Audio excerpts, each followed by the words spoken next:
Hello students, this is Saranya from CSC Department of Information Technology, Duvada. Now we are going to see the topic called Applications of Control Theory to schedule the task inside the cloud. Okay, so in the previous session we have been seeing the policies and the mechanisms constructed by the particular cloud. We have seen what is meant by the policy. Policy means the some ability to take the decisions. Mechanism is the implementation of the decision. So now we are going to see the what is the control theory applications, how they are going to lead to stabilize the cloud. Okay, so control theory is the ability to this control theory used to design the adaptive resource management. So this adaptive resource management will used by the many classes of applications like quality of service, task management and the functionality. Okay, so these because of these applications we are going to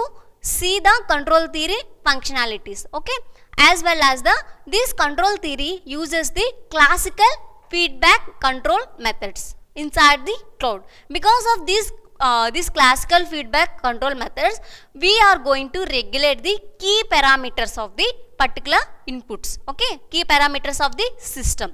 So we are because of these parameters we are going to stabilize the cloud system, as well as these regulations will depend on the system output. Okay, so we have seen that this feedback control assumes the linear time invariant and the closed loop control. This assumes this kind of environment, and the mechanisms we are going to see is this is the main components of the control system. One is the inputs, another one is the main controller components, another one is the output.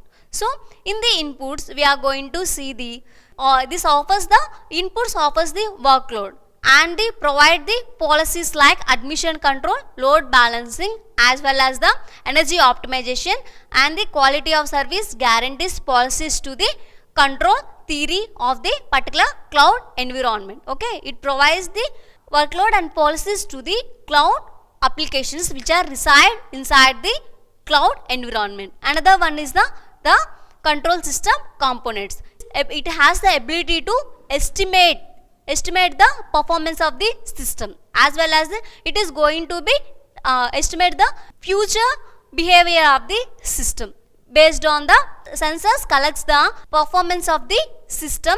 Based on the performance it is going to be predict the future behavior of the system. It is also implement some various policies. The output provided by the controller is it allocates the resources. Okay, it allocates the resources to the cloud environment, to the applications which are resides in the cloud environment. The another one is the feedback and the stability.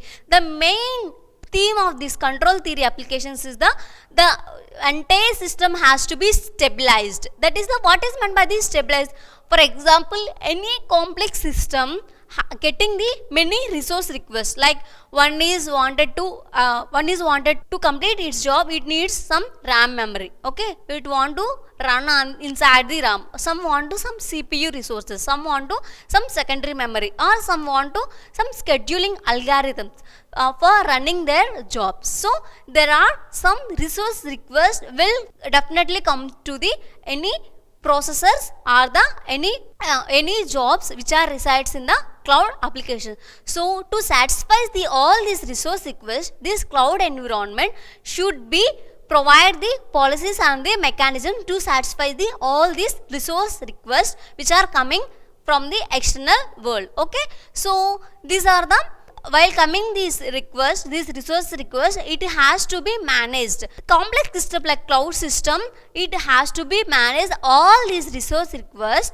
based on the policies and the mechanisms constructed by the service level agreement. So meanwhile there might be the instability due to the inputs coming to the system. So there might be the instability to the output based on the changes of the input coming to the cloud environment, right? So this has to be managed itself. How they are going to be managed? Based on the feedback and the stability. This control theory mainly deals with based on the feedback of the particular methods methods or the policies it is going to be take, and based on the feedback it is going to be predict the future or the future behavior of the system or the stabilize the system, the cloud system. Okay, so how we are going to see, we are going to discuss. One is the by using the control granularity. What is meant by the control granularity? To know about the entire information, in detail information of the system will leads to the control or manage the system. It can be done by the two ways. One is the fine granularity, one is the coarse granularity. Fine granularity, we are going to get the detailed information of the parameters which are inside the cloud. In the coarse control, it is going to be trade the performance of the parameters based on the implementation or the efficiency of the system.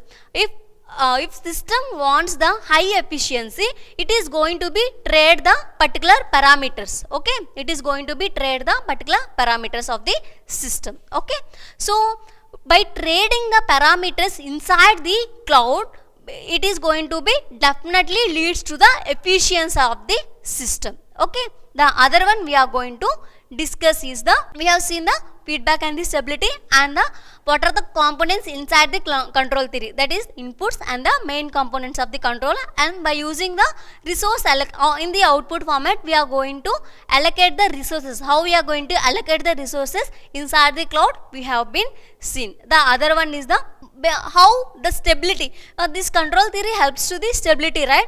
What are the conditions to unstable, that is the unstable the cloud system? We are going to see the conditions are the places where we are going to see the instability of the cloud system. Okay, see sources of instability in control system. What are they? We are going to see. If control action have been performed on the system, if the delay in the system will leads to the instability. Okay, in the control granularity we have seen what the detailed information of the system. Based on the detailed information we are going to manage or the stabilize the system. Okay, we are going to control the entire system. If any changes happen inside the control granularity, that definitely leads to the instability. That is the any information changes in the cloud, it leads to the instability of the entire cloud system. And the another one is the oscillations.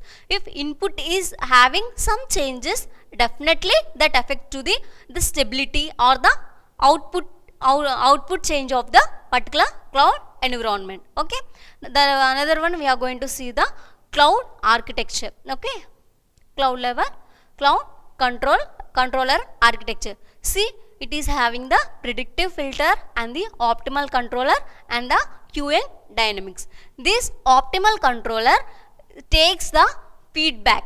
Okay, this based on this feedback, it is going to be analyze the estimate the current and the future transient behavior of the particular system. Okay, we see this information here. Okay, based on this state feedback information, it is going to be predict or current and future behavior of the control system, it is going to be estimate, and this R and S are the performance index of the particular control system. It is going to be also calculate the disturbance to the control system which are reside in the cloud environment. Whatever we have discussed in this diagram, we have been seen here.